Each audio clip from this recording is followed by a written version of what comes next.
Sur la laïcité, face à une augmentation des incidents à l'école, le ministre de l'Éducation annonce un plan de sanctions gradué. Est-ce que vous en attendez des résultats ?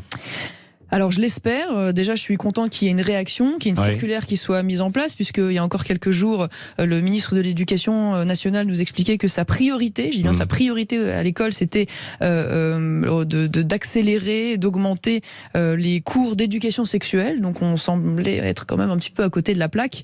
Donc là, il y a manifestement une prise de conscience que nous ne sommes pas face à un phénomène anecdotique, je cite, d'atteinte à la laïcité. C'est le mot un peu pudique, vous savez, qui est convenu, mais on est face à une véritable offensive islamique en explosion, avec parfois jusqu'à on le voit sur Internet, des défis qui sont lancés aux élèves pour tester finalement la résistance des établissements. Donc ce qui est sûr aujourd'hui, et c'est ce que j'attends moi de cette circulaire, c'est qu'il y ait déjà un rappel clair et net de la loi, deux, qu'il y ait une procédure, un cadre qui soit mis en place pour les professeurs de réaction, qu'il y ait un soutien systématique de la direction, ce qui n'est pas toujours le cas. Depuis des années, c'est plutôt le pas de vague. C'est prévu dans le plan, mais bon, on verra.